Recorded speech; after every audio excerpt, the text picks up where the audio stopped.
하면서 잘 오셨습니다. 이렇게 한번 축복해 주시겠습니까? 예, 잘 오셨습니다. 주님의 이름으로 환영하고 축복합니다. 예, 저는 오늘 그는 우리의 화평이신지라 라는 제목을 가지고 함께 하나님의 말씀을 나누기를 원합니다.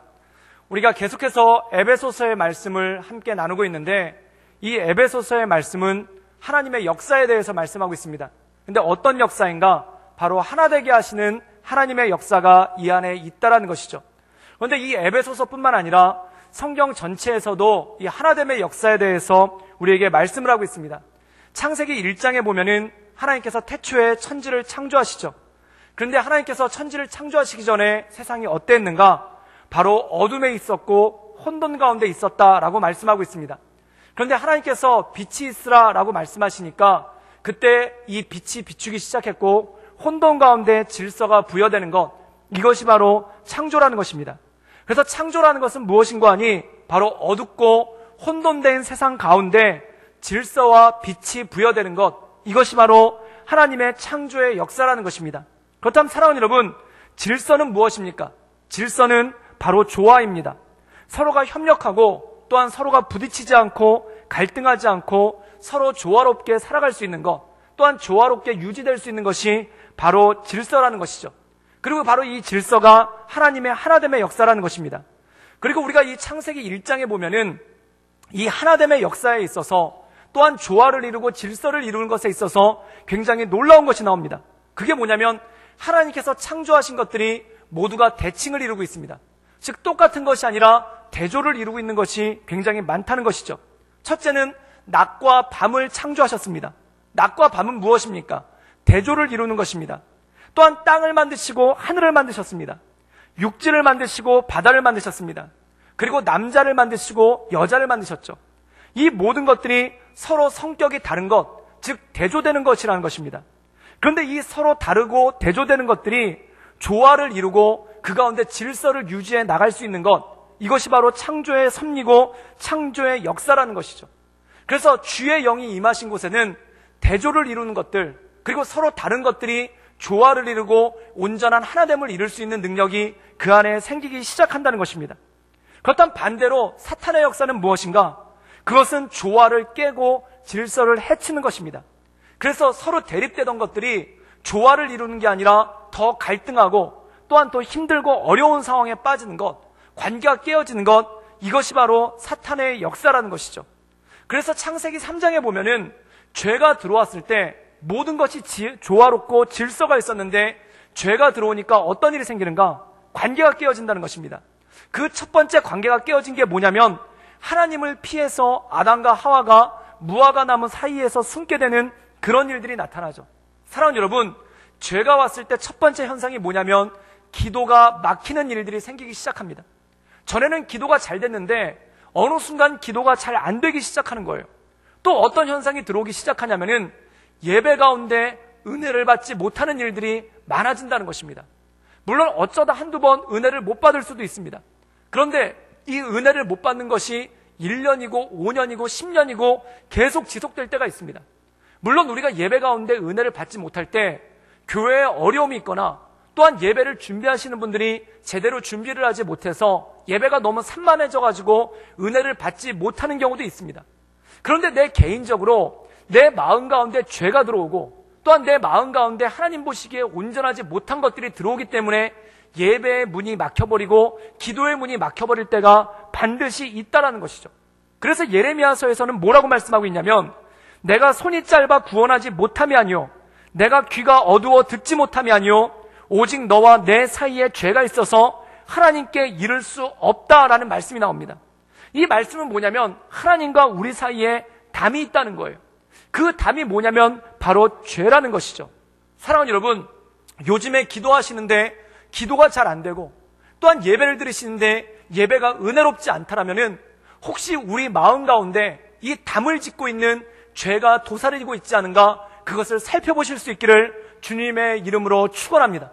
그리고 만약 내 안에 죄가 있어서 내가 기도의 문이 막히고 예배로 은혜의 자리 가운데 나가지 못한다면 이 죄를 회개하시고 온전히 하나님 앞에 온전함으로 나가는 능력이 있기를 주님의 이름으로 축원합니다. 죄가 오면은 하나님과의 관계가 깨어지는 것이죠. 그 다음에 또 하나 나타나는 것이 있습니다.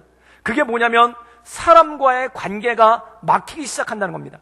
이 아담과 하와에게 죄가 들어왔을 때 첫 번째 나타난 현상이 뭐냐면은 서로에게 탓을 합니다. 서로에게 원망을 하기 시작합니다.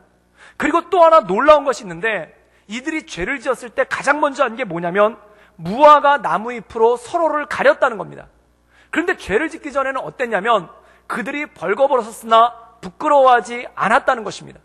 그런데 죄가 들어올 때 어떤 일이 생기냐면 서로가 수치스럽고 서로가 부끄러워서 무화과 나무 잎으로 치마를 만들어서 자신들을 가리는 그러한 모습이 나온다는 겁니다. 사랑하는 여러분, 가족이란 무엇일까요?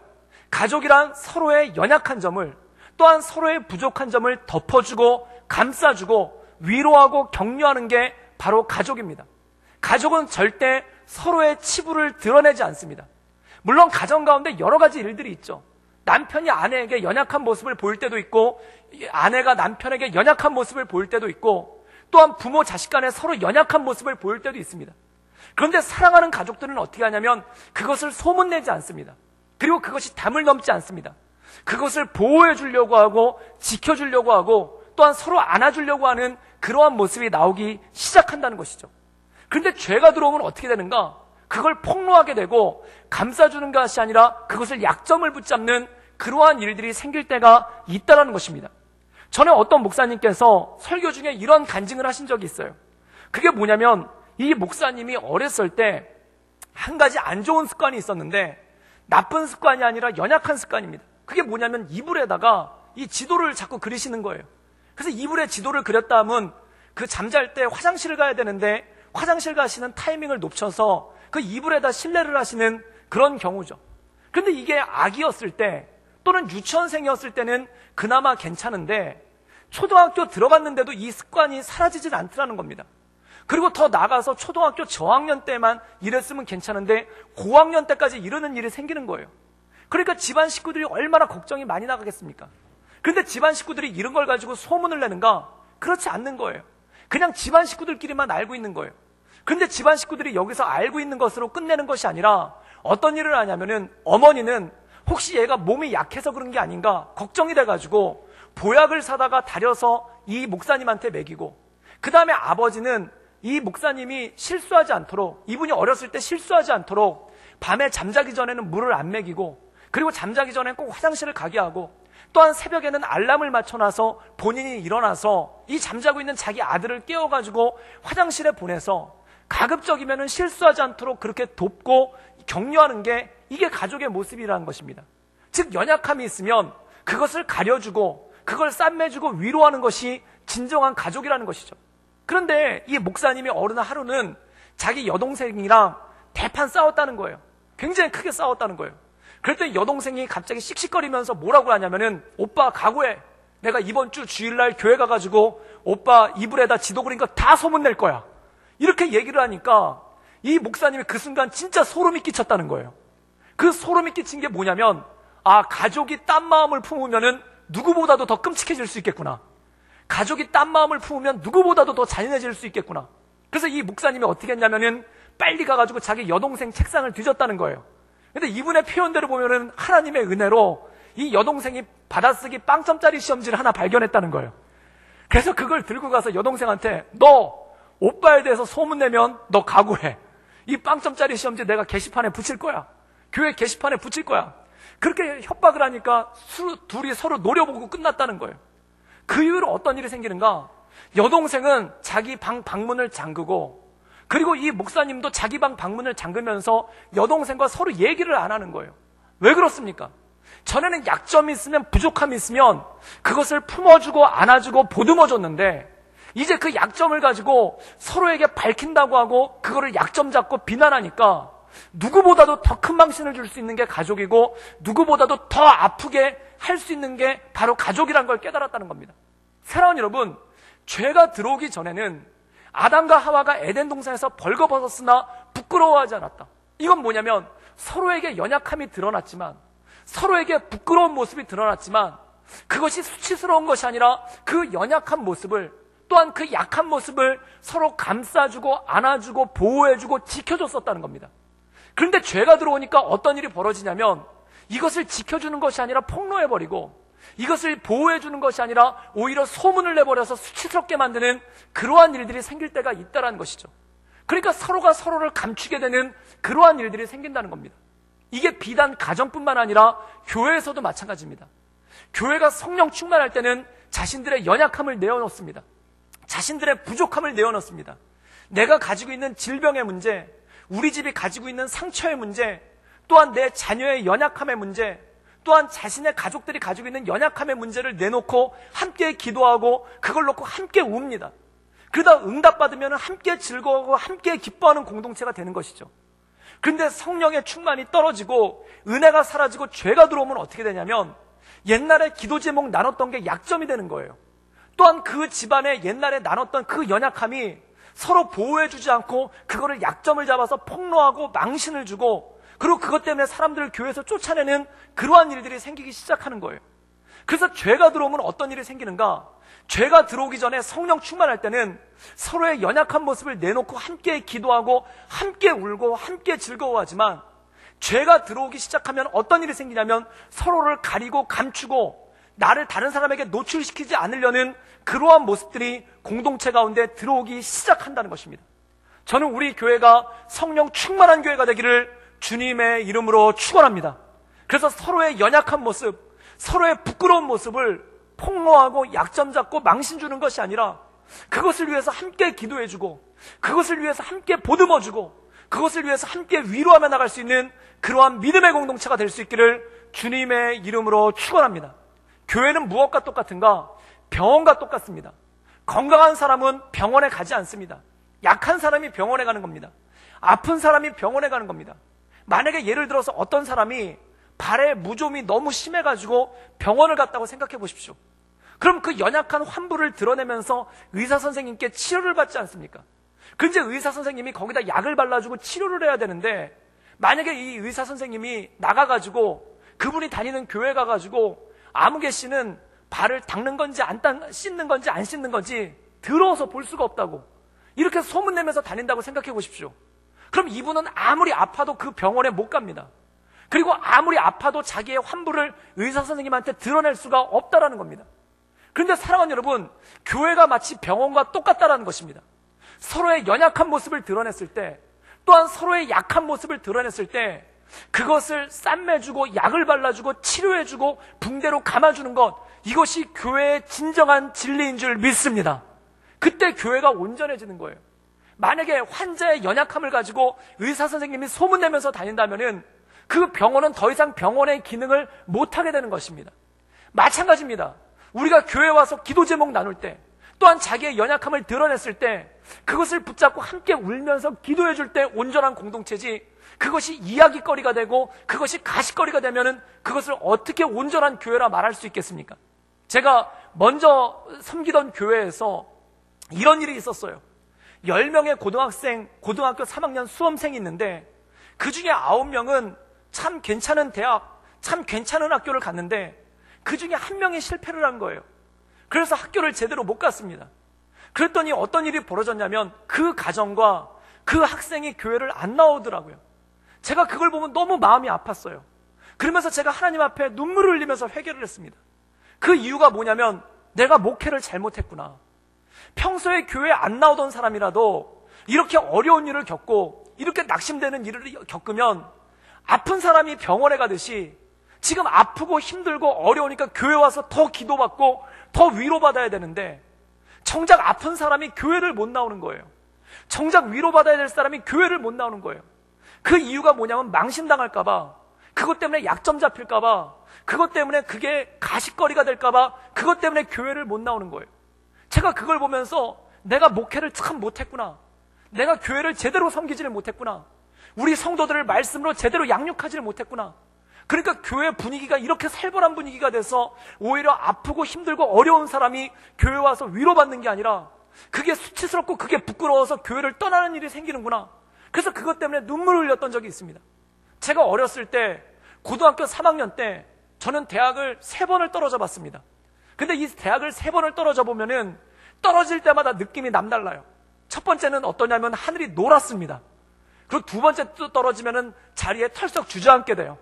그리고 세 번째 떨어지면 어떻게 되냐면 버스를 타고 집에 오는데 이 버스가 뒤집어져서 그냥 하나님께서 데려가셨으면 좋겠는 거예요. 그 정도로 마음이 막막하고 힘들고 어려워요. 그리고 차마 집에 부모님께 너무 죄송해서 부모님께 면목이 없어서 못 들어가겠는 거예요. 그런데 그때 기억나는 데가 어디였냐면 교회가 기억이 난 거예요. 교회 가야지.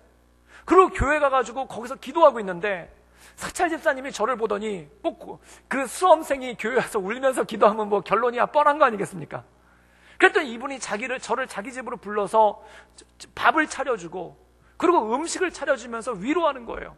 그리고 본인은 대학을 못 갔노라고, 본인은 엄청나게 많이 떨어져서 우리 집이 되게 부자였는데 본인은 대학을 못 갔노라고 그러면서 위로해 주시고, 본인 아들도 지금 5수째 중인데 지금 6수에 도전하고 있노라고, 그런데도 애들이 잘 살고 있노라고 그러면서 위로해 주시는 거예요.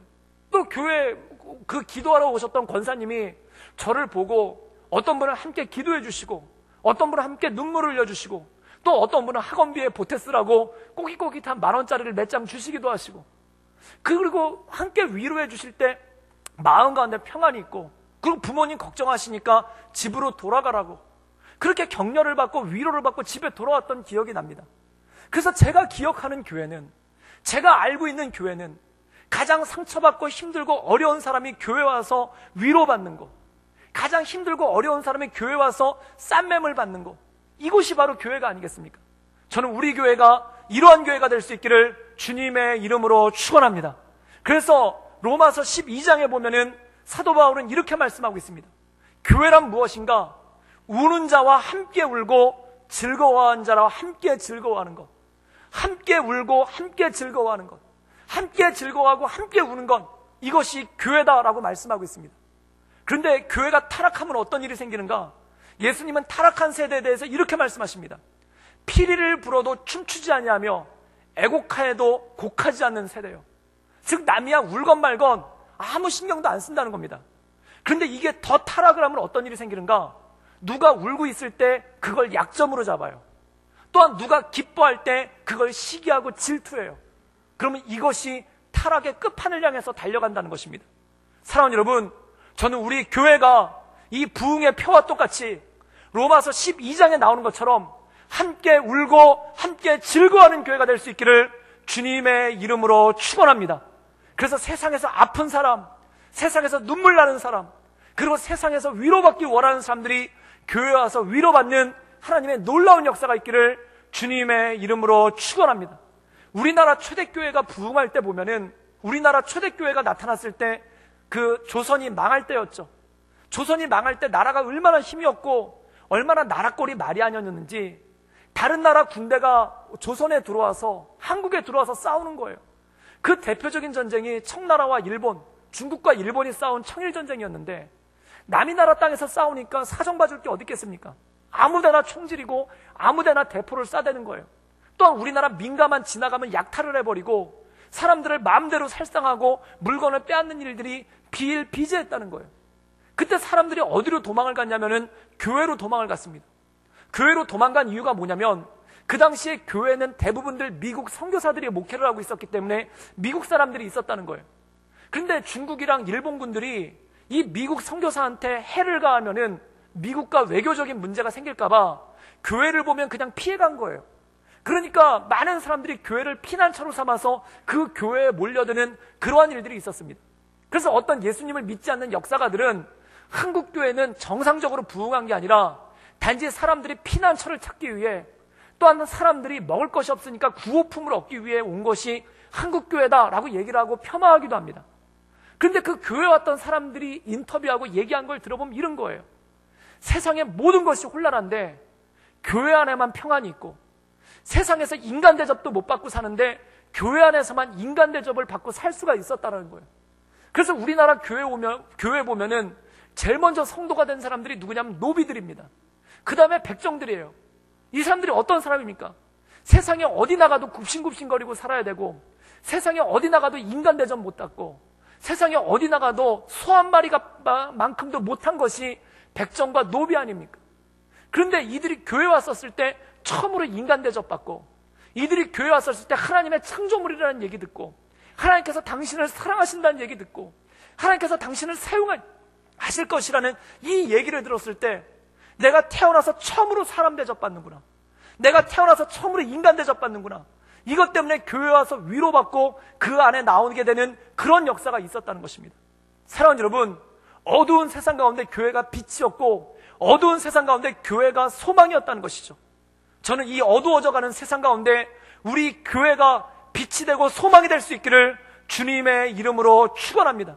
세상 참 어둡습니다. 제가 가만히 보니까 놀라운 것 중에 하나가 세상에서 유일하게 욕을 하지 않는 데는 교회밖에 없더라고요. 세상 어디 가나 욕설입니다. 지성의 전당이라고 얘기하는 학교에서도 욕설이 난무하고, 또한 대학교에서도 욕설이 난무하고, 심지어 케이블 TV는 말할 필요도 없고 요즘에는 공중파 TV에서도 심심치 않게 욕설이 쏟아져 나옵니다. 그러면은 한국 사람들만 이렇게 욕을 많이 하는가? 아니에요. 제가 외국에 살아보니까 베트남에서도 욕들을 그렇게 많이 하고, 또한 호주에 살아보니까 백인들은 다 신사인 줄 알았더니 그렇게 욕들을 많이 해요. 대화의 절반이 욕이에요. 그런데 제가 보니까 욕을 하지 않는 유일한 공동체가 바로 교회이고, 유일하게 사랑한다고 말하고 감사하다고 말하고 축복하는 공동체가 바로 교회라는 것입니다. 저는 교회가 이 욕설 많은 세상 가운데 희망이 되기를 주님의 이름으로 축원합니다. 또 교회가 어떤 것인가? 제가 깜짝 놀란 것 중에 하나가 어린아이들이 아파트 평수와 아파트 동 어디 사는지에 구애받지 않고 친구를 사귈 수 있는 유일한 곳, 부모님의 직업과 상관없이 친구를 사귈 수 있는 유일한 곳, 어느 학교를 다니는지와 상관없이 친구를 사귈 수 있는 유일한 곳, 또한 부모님의 직업이 무엇인지에 대해서 구애받지 않고 유일하게 친구를 사귈 수 있는 곳, 또한 성적이 아니라 그 존재만으로도, 그 사람만으로도 존중받을 수 있는 것이 교회. 그리고 싸움을 잘하든지 못하든지 상관없이, 또한 인간관계가 좋든지 나쁘든지 상관없이, 따돌림을 당하든지 안 당하든지 상관없이 유일하게 보호받고 사랑받고 친구들을 사귈 수 있는 공간이 교회밖에 없더라고요. 저는 이 삭막해지는 시대 가운데, 이 삭막해져가는 세상 가운데 교회가 오아시스가 되고 빛이 되고 소금이 되고 또한 소망이 될 수 있기를 주님의 이름으로 축원합니다. 그래서 세상에서 그 상처받은 사람들이, 그 외로운 사람들이, 그 위로받기 원하는 사람들이 교회에 와서 존중받고 대우받고 위로받고 그 상처를 쌈매지는 것, 이것이 바로 교회라는 것입니다. 하나님께서 세상을 창조할 때 모든 것을 조화롭게 창조하고, 가정을 창조할 때 수치가 드러나도 부끄럽지 않게끔 감싸주는 공동체로 만들었는데, 죄가 들어와서 세상이 다 깨어져 버린 거예요. 저는 이 죄 많고 깨어진 세상 가운데 우리 교회가 하나님께서 기뻐하시는 온전한 소망으로서 세워질 수 있기를 주님의 이름으로 축원합니다. 바로 에베소서는 예수 그리스도의 십자가의 공로로 말미암아 이 깨어지고 죄악 많은 세상이 어떻게 회복되어지며, 또한 교회를 통해서 하나님께서 어떻게 일하시기를 보여주는가가 바로 이 에베소서라는 것입니다. 우리 함께 이 에베소서 2장 14절에서 16절까지의 말씀을 읽도록 하겠습니다. 우리 다 같이 읽겠습니다. 시작. 그는 우리의 화평이신지라 둘로 하나를 만드사 원수된 것 곧 중간에 막힌 담을 자기 육체로 하시고 법조문으로 된 계명의 율법을 폐하셨으니, 이는 이 둘로 자기 안에서 한 세 사람을 지어 화평하게 하시고 또 십자가에 이 둘을 한 몸으로 하나님과 화목하게 하려 하심이라. 원수된 것을 십자가로 소멸하고. 오늘 말씀 가운데 보면은 예수 그리스도의 십자가가 어떠한 일을 가져왔는가? 14절에 보면 이렇게 말씀하고 있습니다. 둘로 하나를 만드사 원수된 것 곧 중간에 막힌 담을 허셨다는 것입니다. 사랑하는 여러분, 우리가 죄를 지어서 하나님과 우리 사이에 죄라는 담이 있는데, 이것을 예수님께서 십자가를 지심을 통해서 허무셨다는 것입니다. 이것을 상징적으로 보여주는 사건이 있는데, 마태, 마가, 누가, 요한복음에 동일하게 나오는 사건이 있습니다. 그게 뭐냐면 예수님께서 십자가를 지셨을 때, 그리고 십자가에서 숨을 거두셨을 때 어떠한 일이 생기냐면, 성전에 성소가 있고 지성소가 있어요. 지성소는 지극히 거룩한 장소, 그래서 그곳은 하나님이 머무시는 곳입니다. 그리고 성소는 사람들이 머무는 곳입니다. 그런데 이 성소와 지성소 가운데, 그 가운데를 가로막고 있는 장막이 있었어요. 그 가운데를 가로막고 있는 커튼 같은 것이 있었다는 겁니다. 예수님께서 십자가에서 죽으실 때 그 커튼이 반으로 갈라지고 찢어지는 역사가 나와요. 이게 무엇입니까? 중간에 막힌 담을 허무셨다는 것입니다. 이 중간에 막힌 담을 허문 것을 요한복음 3장 16절에서 뭐라고 말씀하고 있냐면, 하나님이 세상을 이처럼 사랑하사 독생자를 주셨으니 이는 그를 믿는 자마다 멸망치 않고 영생을 얻게 하려 하심이라. 예수께서 십자가를 지심으로 그를 믿는 모든 사람들에게 하나님의 영생이 임한 줄 믿습니다. 그리고 요한복음 1장 12절에는 영접하는 자, 곧 그 이름을 믿는 자들에게는 하나님의 자녀가 되는 권세를 주셨다는 거예요. 즉 예수님의 십자가의 공로로 말미암아 하나님과 우리 사이에 가리고 있었던 담이 허물어지고 우리에게 영생이 임하고, 또한 우리가 하나님의 자녀가 되는 권세를 받았고, 또한 주님의 보좌 앞으로 나갈 수 있는 담력을 얻었다는 것입니다. 사랑하는 여러분, 예수님을 믿는 우리 모든 성도들에게 이 하나님의 은혜, 영생을 주신 하나님의 은혜, 하나님의 자녀가 되는 은혜가 우리 모든 사람들에게 있는 줄 믿습니다. 그러면 이 은혜가 임한 사람들한테 나타나는 역사가 또 하나가 있는데, 그게 뭐냐면 에베소서 2장 17절과 18절에 말씀하고 있다는 것이죠. 우리 다 같이 한번 읽겠습니다. 시작. 또 오셔서 먼데 있는 너희에게 평안을 전하시고 가까운 데 있는 자들에게 평안을 전하셨으니 이는 그로 말미암아 우리 둘이 한 성령 안에서 아버지께 나아감을 얻게 하려 하심이라.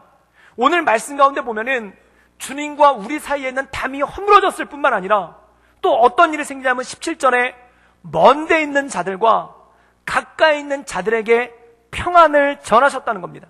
그리고 18절에 보면 우리 둘이 한 성령 안에서 아버지께 나아감을 얻었다는 겁니다. 이 말씀 뜻은 이것입니다. 한 사람은 여기 있는 거예요. 또 한 사람은 여기 있는 거예요. 이 양쪽에 있는 사람들이 만날 일이 없어요. 함께 할 일이 없어요. 그런데 이 가운데 하나님이 계십니다. 그런데 이 양쪽에 있는 사람들이 하나님께 가까이 옴을 통해 하나님과 가까워질 뿐만 아니라 이 두 사람도 가까워지는 그런 역사가 나타났다는 것입니다. 사랑하는 여러분, 교회가 바로 그것입니다.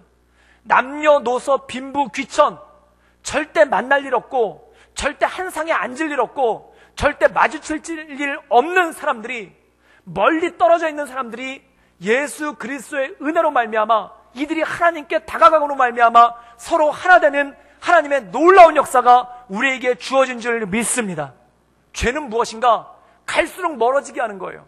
갈수록 갈등하게 하는 거예요. 갈수록 서로 얼굴 안 쳐다보게 하는 거예요. 그런데 하나님 안에서 가까워지더라는 것입니다. 이 두란노 아버지 학교라는 단체가 있습니다. 이 두란노 아버지 학교에 가정회복사역 팀장으로 섬기시는 정회성이라는 집사님이 있습니다. 이분이 몇 년 전에 아버지 학교를 섬기면서 거기에 있었던 여러 가지 이야기들을 묶어가지고 책을 하나 엮어냈는데, 그 책 제목이 뭐냐면 아버지 이제 사랑한다고 말할 수 있어요 라는 제목의 책이 있습니다. 그래서 그 책에 보면은 여러 사람들의 에피소드가 있고, 이 정혜성 집사님도 자기 이야기를 몇 가지를 집어넣는데, 첫 번째 보면은 그 정혜성 집사님의 이야기가 나와요. 이분이 간증을 하는데 뭐라고 간증하냐면, 이 정혜성 집사님은 어려서부터 집안 분위기가 굉장히 어둡고 차가웠다는 거예요. 물론 어머니 아버지 교회 다니시고 본인들도 교회 다니고 가족들이 다 교회 다니는데 집안 분위기가 너무 어둡고 너무 차가웠다는 거예요. 그런데 그 이유 중에 하나가 뭐냐면은 이 정혜성 집사님의 아버지가 참 좋으신 분인데 딱히 나쁜 분도 아니고, 또한 알코올 중독자나 나쁜 분도 아닌데 건실하게 직장 생활하시고, 또한 교회도 열심히 나가서 봉사하는 분인데 한 가지 단점이 하나 있다는 거예요. 그게 뭐냐면 화를 참지를 못해요. 욱하는 걸 참지를 못하는 거예요. 그래서 이분이 한번 화를 내면은, 근데 이 화내는 빈도수도 굉장히 잦았다고 그래요. 한번 화를 내면은 욱하시면은 집에 난리가 난다는 거예요. 집에 있는 기물이 파손되는 거는 기본이고, 심지어 자녀들을 때리기까지 하는데 이게 사랑의 매를 넘어져서 가정 폭력까지 가는 그러한 일들이 빈번하게 나타났다는 겁니다. 그러니까 아버지가 화를 낼까봐 늘 아버지가 두렵고, 또한 아버지한테 그렇게 맞고 나면은 아버지를 쳐다보기도 힘들고, 그래서 늘 집안 분위기가 어둡고 답답하고 깝깝했다는 거예요. 그래서 이분 표현대로 하면은 아버지랑 같이 집에 있으면은 답답해서 견딜 수가 없고 숨이 탁탁 막혔다는 거예요. 그래서 이분이 어렸을 때부터 소원이 뭐냐면 집을 빨리 떠나야 되겠다. 빨리 아버지 곁을 떠나야 되겠다. 이 생각만 가득했다는 거예요. 그런데 이분이 고등학교 2학년 때 자기 친구 집을 방문했다가 한번 크게 충격을 받았다는 거예요. 그게 뭐냐면 자기 친구랑 그 친구의 아버지가 너무 사이좋게 지내는 거예요. 자기는 여태까지 아버지와 아들 관계는 다 써먹하고 아버지와 아들 관계는 서로 어려운 관계고 숨막히는 관계인 줄만 알고 있었는데 자기 친구와 친구 아버지가 같이 있는 모습을 보니까 너무 화목하더라는 거예요. 둘이 장난을 치고 둘이 농담을 주고받고 그리고 자기는 감히 생각도 하지 못했었던 일, 이 자기 친구가 자기 친구 아버지 배를 갖다가 아버지 배가 볼록 나오셨는데 그 배를 막 찌르면서 장난을 치더라는 거예요. 그때 아버지가 같이 막 뒹굴면서 자기 친구랑 장난을 치는 모습을 보고 충격을 받았다는 거예요. 아버지와 아들이 저렇게 친할 수가 있구나. 아버지와 아들이 저렇게 즐거울 수가 있구나. 아버지와 아들이 저렇게 재밌을 수가 있구나. 그리고 마음 가운데 온 느낌은 뭐냐면 우리 집이 지극히 정상이 아니로구나. 아버지와 내가 써먹한 게 지극히 정상이 아니로구나. 그걸 깨달았다는 거예요. 그러고 난 다음에 이분이 대학을 가서 타지에 있는 대학을 가느라고 집을 떠나게 됐죠. 그런데 거기서 시당 생활을 하고 교회 생활을 하고 성경 말씀을 읽다가 마음 가운데 도전이 되는 게 우리 집안이 지극히 정상적이지 않다는 거예요. 그럼 이걸 어떻게 해결해야 될까? 그래서 마음 가운데 하나님이 부담을 주셨던 것 중에 하나가 뭐냐면 아버지한테 전화를 걸자. 그래서 23살에 처음으로 아버지께 전화를 걸었다는 거예요. 그랬더니 아버지가 깜짝 놀라시더라는 거예요. 그래서 아버지들이 깜짝 놀라면 가장 먼저 하는 반응이 뭐냐면 엄마 바꿔줄게. 그래서 엄마를 바꿔주려고 하는데 아버지 잠깐만요. 아버지께 드릴 말씀이 있습니다. 그래서 그 얘기가 뭐냐면 아버지 저를 낳아주시고 길러주시고 공부할 수 있도록 해주시고 그리고 신앙생활 가질 수 있도록 기도해 주셔서 감사합니다. 이렇게 감사하다는 말을 했다는 거예요. 그랬더니 아버지가 깜짝 놀라시면서 뭐라고 하시냐면은 그래 열심히 해라. 그리고 뚝 끊어버리시더라는 거예요. 그러고 나서 말씀을 하고 났는데 그 얘기를 하고 나니까 감사를 표현하고 나니까 마음에 용기가 생기는 거예요. 그래서 얼마 후에 또다시 전화를 걸어가지고 아버지한테 전화를 건 다음에 이렇게 얘기를 했다는 거예요. 아버지 오늘은 꼭 드릴 말씀이 있습니다. 그래 뭐냐? 아버지 사랑합니다. 그리고 자기도 놀라가지고 전화를 뚝 끊었다는 거예요. 그런데 이 전화를 끊고 나서 생각해보니까 마음 가운데 한 가지 깨달은 것이 내가 진짜 아버지를 사랑하고 있구나. 내 마음 가운데 아버지에 대한 사랑이 있구나. 그리고 아버지도 나를 정말 사랑하시는구나. 그게 새로워지더라는 거예요. 사랑하는 여러분, 이런 것이 있습니다. 생각해서 말하기도 하지만 말하고 나서 생각하는 경우도 있습니다. 그런데 이 사랑이라는 말, 아버지를 사랑한다는 말을 내뱉고 나니까 내가 진짜 아버지를 사랑하고 있었구나. 내가 진짜 아버지를 그리워하고 있었구나. 내가 진짜 아버지를 사랑에 목말라고 있었구나. 이게 샘솟듯 나오더라는 거예요. 그래서 이분이 그걸 놓고 기도하다가 또 몇 년이 흘러서 이분이 대학을 졸업하고 결혼을 하고 자리를 잡았죠. 그래서 명절 때 집에 찾아갔는데 물론 매해마다 명절 때 집에 갔겠죠. 근데 대부분들 명절 때 가족들 모이면은 참으로 서먹하지 않습니까? 그래서 참으로 서먹하니까 텔레비전을 하루 종일 보든지 아니면 별로 피곤하지도 않은데 누워서 자든지 그래서 주로 그렇죠. 그래서 늘 그렇게 명절을 보냈는데 어느 날 갑자기 마음 가운데 이런 생각이 들더라는 거예요. 아버지를 안아드려야 되겠다. 원래 아버지 학교 가면은 늘 서로 안는 연습만 하거든요. 그래서 아버지를 한번 안아드려야 되겠다.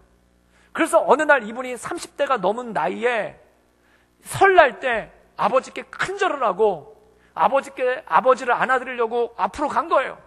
그런데 그 2m밖에 안 되는 그 거리가 얼마나 멀게 느껴지던지 그리고 그 가운데 장막이 얼마나 크든지 정말 홍해바다가 그 앞을 가로막고 있더라는 것 같더라고요. 근데 이분이 용기를 내어서 아버지께 다가갔더니 아버지가 뒤로 물러나시더래요. 그래도 용기를 내어서 가가지고 아버지를 꼭 끌어안아드렸는데 잠시 있다 보니까 아버지가 눈물을 흘리고 계시더라는 거예요. 그래서 아버지도 눈물을 흘리시고 본인도 눈물을 흘리시고 그리고 옆에 있던 어머니도 눈물을 흘리시고 그리고 자기 아내도 눈물을 흘리고 그렇게 다 울었더라는 거예요. 그러고 난 다음에 얼마가 지났는데 갑자기 아버지한테서 전화가 왔다는 거예요. 평생에 처음 있었던 일, 일생에 처음 있었던 일. 아버지한테서 전화가 와가지고 전화를 받았더니 아버지가 이러시다는 거예요. 너 어디냐? 사무실입니다. 아버지는 어디세요? 나는 시장에 있다. 그러다가 아버지가 갑자기 이렇게 얘기를 하는 거예요.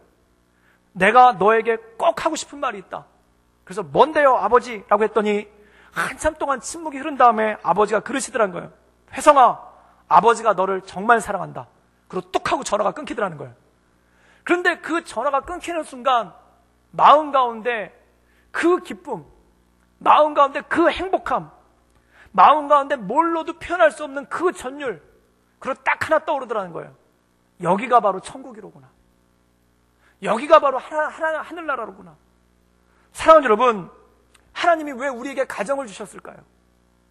왜 하나님께서 에덴 동산을 만드시고 그 위에 제일 먼저 가정을 두셨을까요? 천국을 경험하기 위해서, 천국과 같은 삶을 경험하기 위해서 하나님께서 가정이라는 공동체를 우리에게 주셨다는 겁니다. 사도행전 2장에 나오는 교회도 마찬가지입니다. 왜 교회를 주셨을까요? 천국을 경험하라고, 하나님 나라를 경험하라고, 서로 사랑함을 통해 함께 울고 함께 즐거움을 통해 하나님 나라를 경험하라고 주신 게 가정이라는 것입니다. 그런데 죄가 들어오니까 서먹해지기 시작하는 거예요. 죄가 들어오니까 낯설어지기 시작하는 거예요. 죄가 들어오니까 서로 경계하는 일들이 생기기 시작하는 거예요. 사랑하는 여러분, 그래서 하나님께서 천국을 경험하라고 주신 가정이 어느 순간 지옥이 돼 있고, 하나님께서 천국을 경험하라고, 하나님 나라를 경험하라고 주신 교회가 어느 순간 지옥이 돼 있는 그러한 것들을 우리가 목격하지 않습니까? 우리나라 말에 가와 만사성이란 말이 있습니다. 집안이 편하면 모든 것이 다 편안하다는 뜻이에요. 그런데 집안이 불편하면 모든 게 다 꼬인다는 것이죠. 잠언에도 이런 말씀이 있습니다. 다투는 여인과 궁궐에 사는 것보다 초가상간에 혼자 사는 것이 낫다. 이게 무슨 뜻입니까? 다투느니 혼자 살아라, 이 뜻이 아니라는 거예요. 그럼 무슨 뜻일까요? 네가 궁궐에 거할 만큼의 명예와 부와 권력이 있어도 가정이 편안하지 않으면 아무것도 아니라는 것입니다. 사랑하는 여러분, 여러분의 가정이 평안할 수 있기를 주님의 이름으로 축원합니다. 가정이 힘들면, 가정이 엉키면, 가정이 꼬이면 마음에 짐이 생겨요. 마음에 짐이 생겨요. 그리고 마음에 뭐가 턱 걸린 것 같은 거예요. 그런데 이것이 풀리면 천국을 경험하는 거예요. 하나님 나라를 경험하는 거예요. 교회도 마찬가지입니다. 교회에 갈등이 있으면, 어려움이 있으면 안에 뭐가 턱 걸린 것 같아요. 답답해서 견딜 수가 없는 거예요. 그런데 이것이 사라질 때, 교회가 평안할 때 우리 안에 천국을 누리고 하나님의 나라를 누릴 수가 있다는 것이죠. 이 에베소서는 이것을 말씀하고 있습니다. 십자가를 통해서 주님께서 무엇을 회복시키고자 하시는가? 처음에 창조 때 혼돈과 어둠 가운데 있는 우리 가운데 빛과 질서를 부여하셔서 에덴 동산에 가정이라는 공동체를 세우셔서 우리로 하여금 천국을 경험하게 하시고, 사도행전 2장에 성령을 보내주셔서 그 성령의 충만함으로 말미암아 교회를 만들어주시고, 그걸 통해 우리로 하여금 천국을 경험하게 하셨는데, 우리가 죄 가운데 빠져서 그 모든 것들을 잃어버렸다는 것입니다. 바로 십자가를 통해 그것을 회복시키시고 온전케 하신 하나님의 은혜가 우리 삶 가운데 있기를 주님의 이름으로 축원합니다. 그럼 어떻게 회복할 수 있는가? 어떻게 우리 가정을 회복할 수 있는가? 어떻게 우리 교회를, 어떻게 우리 믿음의 공동체를 회복할 수 있는가? 그것에 대해서 고린도 후서 5장 17절에 이렇게 말씀하고 있습니다. 우리 한번 자막을 통해서 다 같이 함께 읽겠습니다. 시작. 그런즉 누구든지 그리스도 안에 있으면 새로운 피조물이라, 이전 것은 지나갔으니 보라 새 것이 되었도다. 그리스도 안에서 새로운 창조가 우리 삶 가운데 일어날 줄 믿습니다. 만약에 가정에 어려움이 있다면, 그리고 가정에서 어려움 때문에 실패하신 경험이 있다면, 또한 가정에서 안 좋은 경험을 겪으셨다면, 이 말씀을 의지하여 누구든지 그리스도 안에 있으면 새로운 피조물이라. 어둠과 혼돈 가운데 있는 우리 가정 가운데 주님 말씀하여 주시옵소서. 그리하여 새롭게 다시 시작할 수 있도록 새로운 피조물, 이전 것은 지나갔으니 새 것이 되는 놀라운 역사가 우리 가정 가운데 있기를 주님의 이름으로 축원합니다. 이전에 실패가 많았어도, 이전에 상처가 많았어도, 이전에 어려움이 많았어도, 그것 때문에 가족들이 흩어지는 어려움이 있었어도 이 말씀을 의지하여 그리스도 안에 나갈 때 새로운 역사가, 새로운 창조의 역사가, 새로운 피조물이 되는 역사가 우리 가정 가운데, 우리 삶 가운데 임할 줄 믿습니다. 이 말씀 의지해서 나가는 거예요. 또한 교회도 마찬가지입니다. 우리 교회 가운데 어려움이 있었다면, 또한 내가 믿음의 공동체 가운데 어려움이 있었다면, 그것 때문에 지옥과 같은 고통이 있었다면 누구든지 그리스도 안에 있으면 새로운 피조물이라. 이 말씀이 우리 믿음의 공동체 가운데 임할 수 있기를 주님의 이름으로 축원합니다. 그리고 말씀하시는 거예요. 이전 것은 지나갔으니 보라 새 것이 되었도다. 지옥과 같은 나날은 지나갔으니 보라 천국이 맺도다. 세상의 죄악들은 물러갔으니 보라 하나님의 나라가 임했도다라는 이 말씀의 역사가, 이 믿음의 역사가 우리 삶 가운데 있기를 주님의 이름으로 축원합니다. 그러므로 성도는 무엇으로 사는가? 하나님의 은혜로 말미암아 사는 것입니다. 그리스도 안에서 새롭게 되는 삶, 그리스도 안에서 재창조되는 삶, 그리스도 안에서 새로운 피조물이 되는 삶, 그리스도 안에서 이전 모든 것들은 깨끗이 다 지워지고 새로운 것들이 오는 놀라운 역사가 우리 삶 가운데 있기를 주님의 이름으로 축원합니다. 함께 기도하시겠습니다. 이 시간 함께 기도하기 원하는 것은, 우리의 마음을 모아 우리의 입술을 모아 함께 기도하기 원하는 것은, 주님, 이전 것은 지나갔으니 새 것이 되는 역사가 있게 하여 주시옵소서. 혼돈 가운데 있고 어둠 가운데 있는 것이 있다면 주님, 나에게 말씀하여 주셔서 빛이 임하게 하시고 질서가 임하게 하시고, 우리 가정 가운데 주님 오셔서 우리 가정 가운데 빛이 임하게 하시고 질서가 임하게 하시고, 또한 우리 믿음의 공동체 교회 가운데 질서가 있고 빛이 임하는 놀라운 역사, 이전 것은 지나갔으니 새로운 피조물이 되었으니 이전 것은 지나갔으니 보라 새 것이 되었도다라는 이 역사가 그리스도 예수 안에서 들어갈 수 있도록 주님 축복하여 주시고 주님 역사하여 주시옵소서. 특별히 가정을 위해 기도하며 나가기를 원합니다. 언제부터 어그러졌는지 모르겠고 언제부터 엉켰는지 모르겠지만 주님, 내가 기도합니다. 내 가정에 오셔서 내 가정을 붙잡아 주시옵소서. 또한 믿음의 공동체를 위해 기도하기를 원합니다. 주님, 언제부터 어그러지고 언제부터 꼬였는지 모르겠지만 주님, 새롭게 오셔서 새롭게 창조하여 주시옵소서. 이전 것들은 모두 지나가고 새 것이 되는 하나님의 역사가 내 삶 가운데, 그래야 천국을 경험하고 하나님의 나라가 내 삶 가운데 임하는 놀라운 역사가 있을 수 있도록 주님 역사하여 주시옵소서. 우리 다 같이 간절한 마음으로 하나님께 기도하며 나아가겠습니다. 함께 기도하시겠습니다. 이런저런 사수 역사하신 주님, 날마다 하나님을 바라보며 하나님의 은혜 가운데 나가길 원합니다. 주여 붙잡아 주시고 주님 역사하여 주시옵소서. 누구든지 그리스도 예수 안에 있으면 새로운 피조물이라. 이전 것은 지나갔으니 보라 새 것이 되었다 하시는 말씀이 우리의 삶 가운데 임하게 하시며 우리의 삶 가운데 드러나게 하시고, 하나님의 역사가 온전함으로 주님 우리의 삶 가운데 들어갈 수 있도록 주님 역사하여 주시고 주님 이끌어 주시옵소서. 내 안에 잃어버린 것들이 있습니다. 내 안에 하나님 넘어진 것들이 있습니다. 내 안에 쓰러진 것들이 있습니다. 주 안에서 새롭게 되게 하시며 보라 새 것이 되는 놀라운 역사가 우리 삶 가운데 들어갈 수 있도록 주님 역사하여 주시고 주님 인도하여 주시옵소서.